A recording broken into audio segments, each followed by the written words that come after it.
Sa kabila nga po mga idol ng patuloy na pag-struggle ni Kyrie Irving sa kanilang serye kontra sa OKC, nagawa pa rin naman ng Dallas Mavericks na maipanalo ang Game 5 salamat sa malahalimaw na performance ni Luka Doncic at ang pag-step up ng ilan sa kanilang mga role player. At wala rin naman ditong problema sa Irving as long as nanalo ang kanilang team. Sobrang proud nga po siya ngayon sa kanilang team since naipapamalas nga nila kung gaano kalakas at kalalim ang kanilang lineup ngayon. Pero syempre, pinangako rin naman ito na hindi mananatiling bagsak ang kanyang performance at babawi nga siya sa napakahalagang Game 6 gayong kapag naipanalo nga nila ito sa loob mismo ng kanilang home court, diretso na sila sa West Finals. Ibig sabihin magkakaroon na lamang si Kyrie Irving ng isang serye na dapat niyang maipanalo bago siya makabalik muli sa NBA Finals sa unang pagkakataon simula 2017 noong naglalaro pa siya sa Cleveland Cavaliers kasama si LeBron James.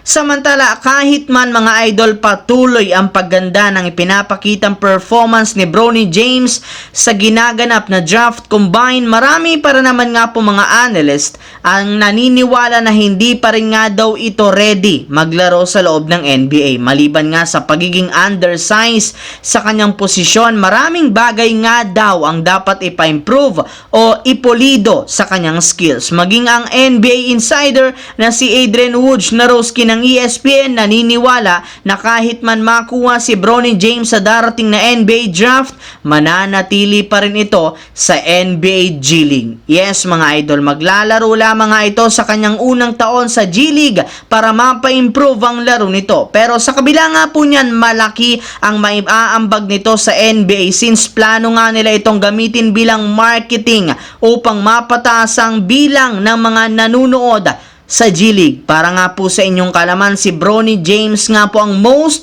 viewed na batang player ngayong 2024 NBA Draft. Tinalo nga po niya dito ang ilan sa mga high lottery pick, kaya malaki ang maitutulong ni Bronny James once na makapasok na ito sa loob ng NBA. Sa kabilang banda naman, alam nga po ninyo, napakahalaga para sa Minnesota Timberwolves ang Game 6 gayong kapag natalo sila dito ng Denver, tapos na ang kanilang kampanya.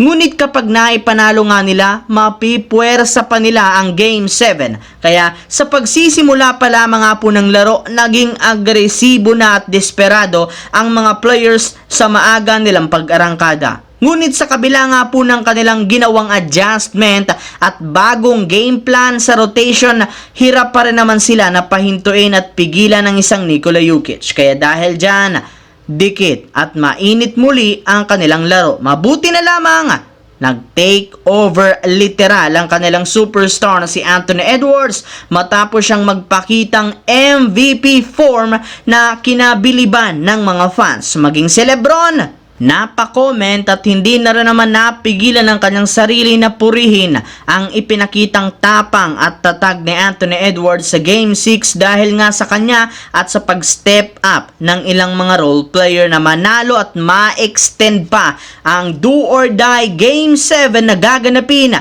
sa loob ng Ball Arena. Ika nga ng mga fans, mukhang hindi pa binibigo ni Anthony Edwards ang kanyang pangako para kay LeBron James.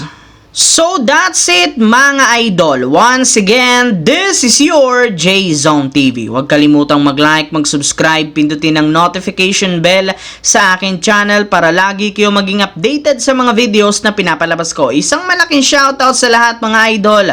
Maraming salamat po.